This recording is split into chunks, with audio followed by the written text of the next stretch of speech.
Olá, turma dos terceiros anos. Estamos aqui gravando uma videoaula para que venha revisar todo o assunto que vai ser tratado na prova bimestral de vocês. Espero que seja o suficiente para que vocês venham tirar uma boa nota. Eu vou tratar aqui da parte conceitual e vamos também fazer alguns cálculos, resolver algumas questões, mas a maioria da prova, o maior percentual, cerca de 70%, que vai aparecer na prova de vocês, vai ser a parte conceitual. Então, tudo que aqui irei mencionar é necessário para a prova de vocês.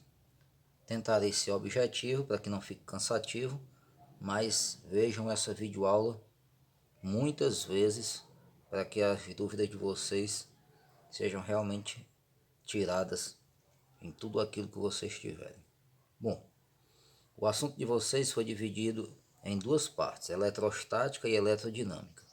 Dentro de eletrostática, que é a primeira videoaula que nós vamos aqui tratar na revisão para a prova de vocês, existem alguns conceitos que são de fundamental importância. Esses conceitos nós até tratamos a maioria deles enquanto estávamos em aulas presenciais. Vamos ao que interessa. Quando falamos de eletrostática, é interessante vocês conhecerem o que é um corpo eletrizado. E eu estou colocando aqui 3 tópicos para corpo eletrizado. Eu estou mencionando um corpo neutro, eu estou mencionando um corpo eletrizado negativamente e estou também fazendo menção de um corpo eletrizado positivamente. O corpo neutro, pelo amor de Deus, tenham muito cuidado quanto a isso. Um corpo neutro, muita gente quando aparece uma questão objetiva tratando sobre um corpo neutro, a galera busca logo uma alternativa que venha falar num corpo sem carga. Um corpo neutro não é um corpo sem carga. Na verdade, um corpo neutro é um corpo que tem o mesmo número de carga positiva e negativa. Então, por ele ter o mesmo número de carga positiva e negativa, então nós falamos que esse corpo é um corpo neutro. O corpo eletrizado negativamente e o corpo eletrizado positivamente. Eu costumo dizer em minhas aulas que o personagem principal desse assunto é o elétron, porque mesmo quando fazemos menção de um corpo carregado positivamente ou negativamente, o meu olhar está para o elétron. Como assim? O corpo carregado negativamente é aquele corpo que ele tem excesso de elétrons, ele tem elétrons sobrando. E o corpo carregado positivamente, ele tem falta de elétrons. Então, por ele ter falta de elétrons, então ele fica carregado positivamente. São 3 conceitos interessantes e é importante que vocês aprendam, decorem, de maneira que fique aí na cabecinha de vocês. Quando nós falamos em corpo eletrizado ou carregado, nós estamos falando no valor de uma carga elétrica, numa quantidade de carga. E se porventura caísse alguma questão para você calcular essa quantidade de carga, a quantidade de carga, a formulinha é essa aqui, que eu chamo Kiné. A quantidade de carga é igual ao número de elétrons vezes a carga elementar do elétron. Essa carga ela é dada em coulomb. Então, se essa carga, a sua unidade de medida é coulomb, esse N representa o número de elétrons e esse E é a carga elementar do elétron. É um valor constante e é interessante que vocês aprendam ou decorem. Vale 1,6 em módulo vezes 10 elevado a menos 19 coulomb. Então, o valor de E é um valor que é constante, 1,6 vezes 10 a menos 19. Bom, é importante também, nós trabalhamos esse assunto que vou aqui falar, nós trabalhamos em sala de aula, quando estávamos em aulas presenciais, que é sobre os processos de eletrização. Existem 3 maneiras para você eletrizar um corpo. É o atrito, o contato e a indução. Eu quero que você preste atenção para quando eu mencionar na prova algo sobre isso, você não ter dúvida quanto à alternativa que você vai marcar. O processo de eletrização por atrito, você pode nesse processo ter 2 corpos neutros. Lembrando que um corpo neutro, como falei anteriormente, é um corpo que tem o mesmo número de carga positiva e negativa.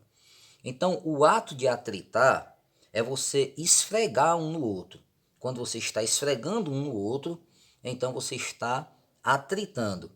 Quando você separa esses dois objetos, no caso eu estou pegando um bastão de plástico e um pedaço de lã, o segredo é você saber como estará após o atrito. Após esse processo, quando você separa os dois, eles ficarão carregados com cargas de sinais contrários. Só que o detalhe é que eles terão a mesma quantidade de carga. Por exemplo, o bastão de plástico, se ele ficar carregado, vou colocar aqui, com 5 sinais negativos, o pedaço de lã também terá a mesma quantidade. Ok? Então, qual é a dica? Após o atrito, ficam carregados com carga de sinais opostos, porém a mesma quantidade. Já no processo de eletrização por contato, você tem que ter pelo menos um corpo carregado, ou positivamente ou negativamente. No nosso exemplo aqui, específico, eu peguei uma esfera, coloquei aqui 10 sinais negativos. E esse corpo que você não vê nada significa dizer que ele está neutro, ou seja, ele tem o mesmo número de carga positiva e negativa. O corpo, quando você pega ele e encosta um no outro, você não vai esfregar. Se esfregar é atrito. Você vai simplesmente encostar. Quando você encosta e depois de um certo tempo você os separa, significa dizer que você eletrizou por contato. Então esse corpo que está carregado negativamente, ele vai transferir carga para o corpo que está neutro. Como eu coloquei aqui 10 sinais negativos, vamos colocar aqui uma hipótese que ele tenha transferido 3. Se ele transferiu 3, então ele vai ficar com 7. 1, 2, 3, 4, 5, 6, 7. Transferiu justamente 3. Mas por que ele não transferiu exatamente a metade? Porque você observa que eu estou considerando nesse desenho que eles são feitos do mesmo material, mas eles têm tamanhos diferentes. Então, esse corpo menor tem uma capacidade menor para armazenar essas cargas. O processo de eletrização por indução. Agora, esse aqui é mais interessante um pouco. Eu quero que vocês observem bem os detalhes que vamos colocar aqui, ó. Eu iniciei o desenho do mesmo jeito do contato. Uma esfera, 10 sinais negativos, um corpo neutro, ou seja, tem o mesmo número de carga positiva e negativa. Observe que na indução, o processo, ao terminar tudo isso, vai ficar bem diferente. Só revisando, o atrito é esfregar, o contato é encostar. A indução eu vou dizer que você fica só na vontade, você não esfrega, você não encosta. Você aproxima o máximo que você puder. Então, ó, corpo carregado negativamente, corpo neutro. Quando eu aproximo o máximo que eu puder, eu vou dizer que isso aqui é antes da indução. O segundo desenho eu vou dizer que é durante a indução. Quando você aproxima o máximo, para você entender esse desenho, eu vou pular desse processo de eletrização por indução para os princípios da eletrostática. Mas por que você vai fazer isso? Eu vou fazer isso para que você venha compreender o que eu vou fazer na indução. O primeiro princípio é o princípio da conservação das cargas elétricas. O que diz esse princípio? Diz que num sistema eletricamente isolado, a soma das cargas permanece constante. Mas para você entender o processo de indução, eu quero que você fique atento para o segundo princípio, que é o princípio da atração e repulsão. É muito comum pessoas que mesmo não conhecem nada de física usar a frase, os opostos se atraem. Na verdade, isso aí é um princípio da eletrostática. Se você tem cargas de mesmo sinal, vai existir uma força elétrica de repulsão entre elas. As duas primeiras esferas que eu estou aqui representando, observe que eu coloco duas esferas negativas.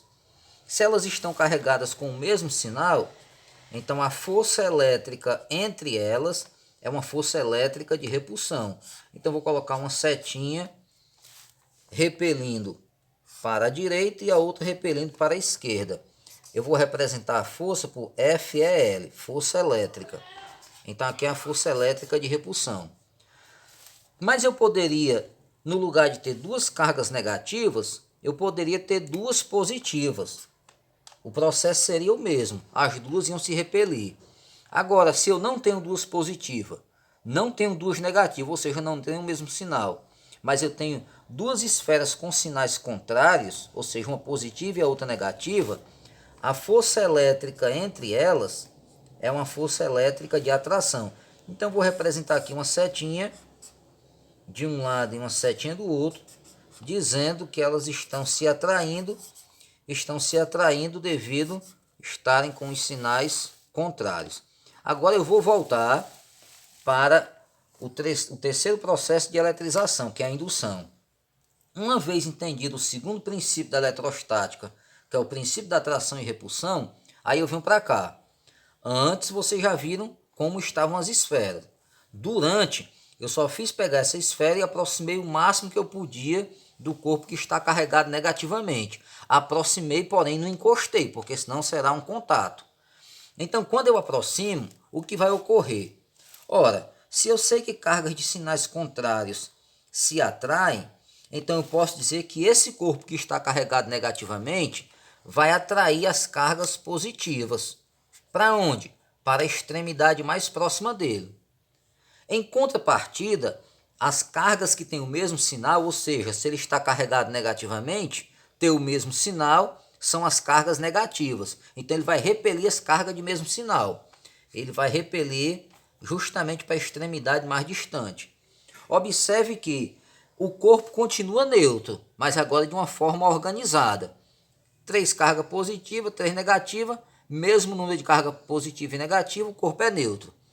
Então o que eu faço? Eu pego o auxílio agora de um terceiro corpo. Esse terceiro corpo é um fio. Aquele fio que vem atrás da geladeira, por exemplo, ali é um fio terra, ali não é somente para enfeitar, ali tem um objetivo. Não vou entrar em detalhes agora, justamente porque nós não temos tempo para isso, mas expliquei em sala. Pode olhar no caderninho de vocês.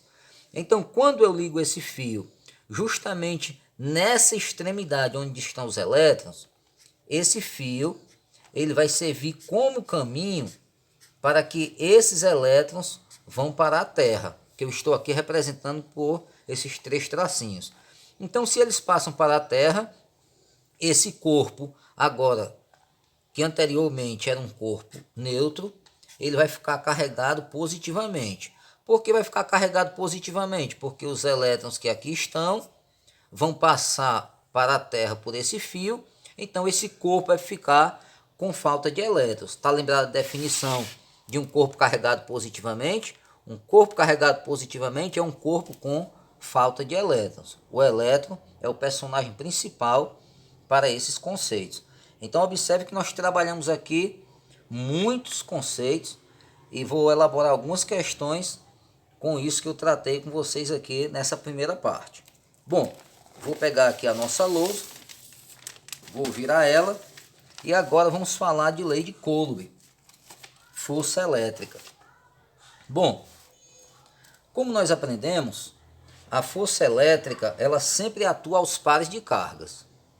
E essa força elétrica é diretamente proporcional ao produto das cargas e inversamente proporcional ao quadrado da distância que as separa. Charles de Coulomb estudou isso aqui e nós entendemos também nas nossas aulas presenciais. Coloquei aqui um exemplo bem simples e prático para que você venha entender a situação que estou expondo. Vamos criar um enunciado para os dados que aqui eu coloquei. Vamos considerar que o problema diz o seguinte: determine a força elétrica de repulsão entre as cargas Q1 e Q2, considerando que Q1 seja 2 microcoulomb e Q2 seja 3 microcoulomb. E estas cargas estejam separadas por uma distância de 1 metro. Eu usei 1 metro, não sou besta, vou usar uma distância logo que fique fácil para mim. Porque quando eu pegar a distância de 1 metro e elevar ao quadrado, vai continuar 1. Então fica fácil para me fazer a conta. Só que observe os detalhes. Primeiro, eu estou falando, determine a força elétrica de repulsão. Isso não é por acaso. Eu estou utilizando o segundo princípio da eletrostática que acabo de explicar. Segundo, você observa que eu falei anteriormente que a carga ela é dada em coulomb. Aqui apareceu a unidade de medida microcoulomb. mas eu ensinei a vocês como transformar. Esse micro vale 10 a menos 6. Significa dizer que 2 microcoulomb é a mesma coisa de 2 vezes 10. Aí você troca o micro por 10 a menos 6. Então 2 vezes 10 a menos 6 coulomb. A carga 2 é 3 microcoulomb. 3 microcoulomb vai ser 3 vezes 10 a menos 6 coulomb. Bom, aplicando na formulinha que acabamos de aprender, a força elétrica é igual a constante. Não sei se tem alguém lembrado ainda do valor da constante. A constante eletrostática, a questão pode dar ou não, ela vale 9 vezes 10 elevado a 9 Newton por metro quadrado, Newton metro quadrado, melhor dizendo, por coulomb quadrado. Então, 9 vezes 10 a 9 Newton metro quadrado por coulomb quadrado é o valor dessa constante K. O que significa essa unidade de medida? Significa dizer que a força está dada em Newton, a distância está dada em metro, apareceu metro quadrado aqui porque a distância está ao quadrado, e a carga é dada em coulomb. Apareceu o expoente 2 porque é referente à carga 1 e à carga 2.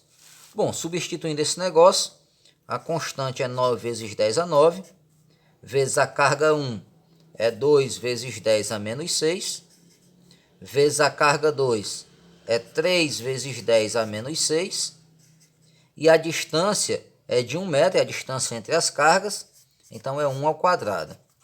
Então a força elétrica será igual a... turma, quando eu pegar 1 e elevar ao quadrado, vai dar 1. Qualquer Mondé dividido por 1 é o próprio Mondé. Então significa dizer que eu não preciso me preocupar com o denominador. Eu vou olhar somente para a parte de cima. Eu vou deixar essa potência para trabalhar no final, só aplicar a propriedade e vou multiplicar os números diferentes de potência. Vamos pegar aqui 3 vezes 2, que vai dar 6. 6 vezes 9, que vai dar 54. Vezes produto de potência de mesma base, você repete a base e soma os expoentes. Menos 6 com menos 6, menos 12, mais 9. Menos 12 mais 9, você efetua dá o sinal do maior. O maior é 12. O sinal que antecede é negativo. Então vai ficar menos, aí 12 mais 9, vai sobrar justamente 3. Então a força elétrica de repulsão, porque as cargas têm o mesmo sinal, é 54 vezes 10 a menos 3. A unidade de medida da força é Newton. Bom, pessoal, já entendemos o que é força elétrica. Aliás, tínhamos entendido já há muito tempo. Estamos aqui somente reforçando. Agora vamos falar sobre campo elétrico. Vou mencionar campo elétrico de uma carga pontiforme, ou seja, uma carga em que as suas dimensões são desprezíveis, não vai interferir no resultado. E não vou deduzir as fórmulas porque não posso perder tempo. Aprendemos que existem duas maneiras para se calcular o campo elétrico, mas o importante primeiro é entendermos a definição de um campo elétrico. Nós aprendemos que, fazendo uma analogia com o campo gravitacional, temos uma carga, ela cria ao seu redor uma região de influência, onde qualquer força colocada nessa região, ou melhor, onde qualquer carga colocada nessa região vai ficar sujeita a uma força de origem elétrica, e essa carga é denominada carga de prova. Por ser uma grandeza vetorial o campo elétrico, assim como uma força, então eu coloco sempre essa setinha em cima. O campo elétrico nada mais é do que a razão entre a força elétrica e a carga de prova, ou seja, a carga que é colocada sob a ação do campo. Então, quando nós substituímos o valor da força elétrica, vamos encontrar uma nova fórmula para determinar o valor do campo. Então, dependendo das informações, dependendo dos dados, eu posso usar essa primeira equação ou posso utilizar a segunda. Eu quero que vocês prestem atenção agora os conceitos que estão por trás desse negócio. Vamos considerar que uma carga Qzão, ela gerou ao seu redor uma região de influência, ou seja, o campo elétrico. E eu quero saber qual o valor do campo elétrico em um determinado ponto. O que eu quero que vocês observem agora não é necessariamente o valor que nós vamos encontrar, mas o comportamento do campo nesse ponto. Se a carga que gera o campo for uma carga positiva, significa dizer que o campo elétrico é um campo de afastamento. Por isso estou representando nesse ponto P uma setinha que está se afastando. Em contrapartida, se a carga que gera o campo está representada pelo desenho de baixo, for uma carga negativa, o campo elétrico não é de afastamento, é um campo de aproximação. Por isso, no ponto P, eu coloquei uma setinha que está se aproximando da carga geradora do campo. Então, carga positiva, campo de afastamento. Carga negativa, campo de aproximação. Olhando a primeira relação que estou mostrando, que a força dividida pela carga de prova é igual ao campo elétrico, a unidade de medida do campo elétrico no sistema internacional sai justamente daqui. O campo vai ser dado em Newton por Coulomb, uma vez que a força é dada em Newton e a carga é dada em Coulomb. Beleza. Imaginando que todo mundo entendeu, vamos para frente. Se você tiver uma carga e essa carga for uma carga positiva, a carga de prova, lembre-se dessas palavras. Olhe para esse desenho de baixo. Significa dizer que tanto o campo elétrico como a força elétrica terão a mesma direção, no caso aqui o pauzinho está deitado, ó, direção horizontal, e além de ter a mesma direção, tem o mesmo sentido. Tanto o campo como a força está atuando da esquerda para a direita. Agora, se essa carga for negativa, a força e o campo, eles terão a mesma direção, o pauzinho deitado, direção horizontal, mas o sentido será contrário. Enquanto a força representei aqui apontando para a direita, o campo aponta para a esquerda. Então esses conceitos são de fundamentais importância e eu vou justamente tirar algumas questões de acordo com a explicação que eu fiz para esse assunto aqui.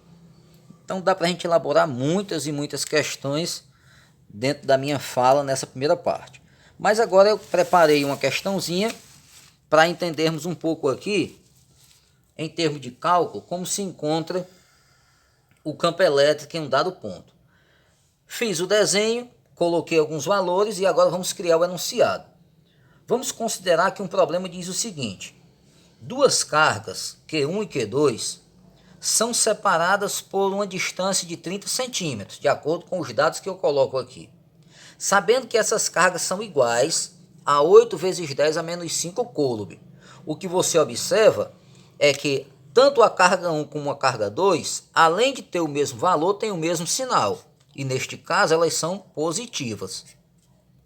Aí eu digo, determine o campo elétrico resultante do ponto médio.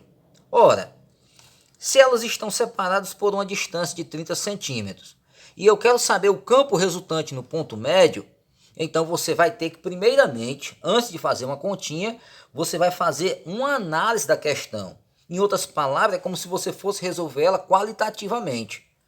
E o que eu vou usar? Vou usar os conceitos que aqui eu trabalhei. A carga 1 é uma carga positiva. Se ela é uma carga positiva, o que nós aprendemos anteriormente é que ela vai gerar um campo de afastamento. Como é um campo devido à carga 1, eu vou chamar um campo elétrico E1. A carga 2 ela também é positiva, só que ela está aqui, ó, na minha direita. Eu quero saber qual o comportamento nesse ponto médio devido à carga 2. Então ela vai gerar um campo que também é de afastamento. Então eu vou representar por uma setinha que está se afastando da carga 2. E eu vou chamar de E2.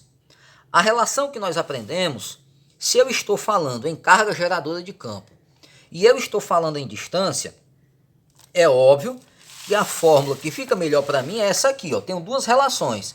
Essa eu vou usar quando eu tiver carga de prova. Essa eu uso quando eu tiver carga geradora de campo e quando tiver distância. Então, a fórmula que eu vou utilizar para resolver essa questão é justamente essa fórmula aqui. Campo elétrico é igual a constante vezes carga geradora do campo dividido pela distância ao quadrado. Quando eu chego aqui, eu faço algumas observações. Já sei que a fórmula a ser utilizada é essa, K vezes Q sobre distância ao quadrado. Mas observe, eu sei que a carga 1 é igual à carga 2.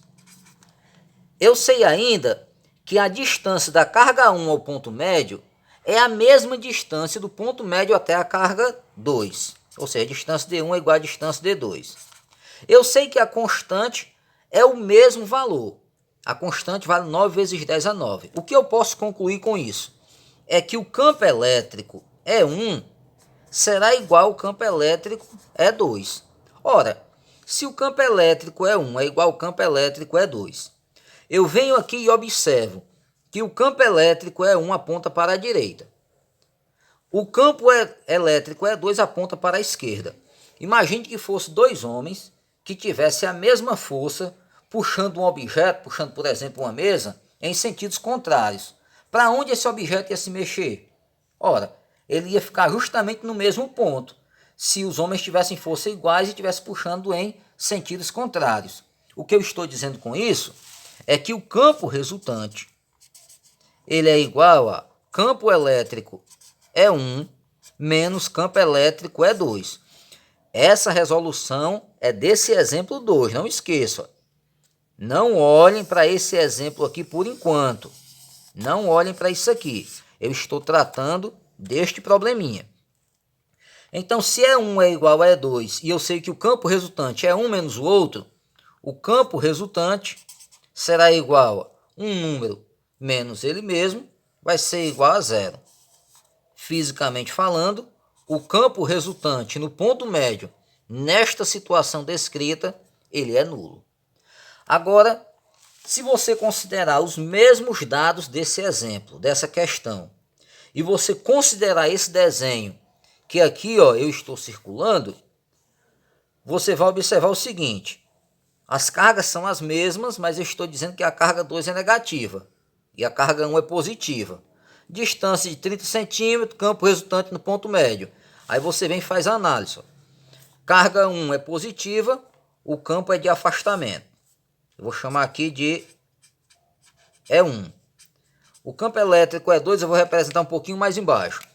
Carga 2 negativa, campo de aproximação. Então, E2 estará se aproximando aqui da carga 2. Então, quem é o campo resultante neste caso específico? O campo resultante no ponto médio, só porque eu mudei o sinal da carga.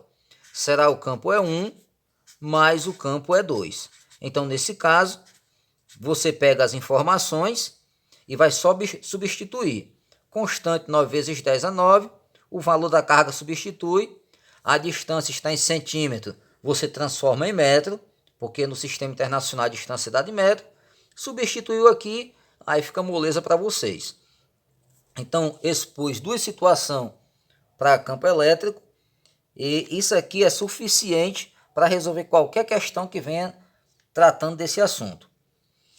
Só lembrando a vocês na prática, por exemplo, não falei para vocês anteriormente, mas se você considerar, por exemplo, um condutor esférico, o campo elétrico no interior dele é nulo, porque todas as cargas se depositam na superfície. Isso explica o fato, por exemplo, de o cara está dentro de um carro, em um dia chuvoso, é trovoada, é relâmpago, e vamos considerar que o cara é tão mole que cai um raio justamente em cima do carro dele. Mas por sorte ele está dentro do carro. O cara diz, olha rapaz, é sortudo, não morreu. Ora, não morreu. Fisicamente falando, significa dizer que dentro do carro ele está protegido porque o campo elétrico é nulo. Toda a carcaça ali dele vai ficar nessa região, é que vai ficar depositada as cargas elétricas. Então, para todos os efeitos, no interior do carro, ele não vai sofrer nenhuma ação dessas cargas elétricas. Então, esse é o motivo que ele não é atingido por esse raio e, consequentemente, ele não vai virar defunto nesse momento. Então, a nossa primeira parte da revisão está sendo encerrada. Vou gravar agora uma outra videoaula falando de eletrodinâmica. Valeu, Deus abençoe vocês.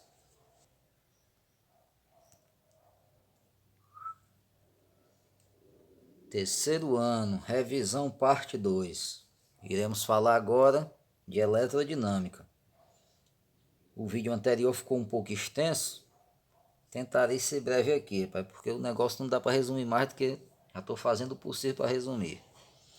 Bom, vamos ao que interessa.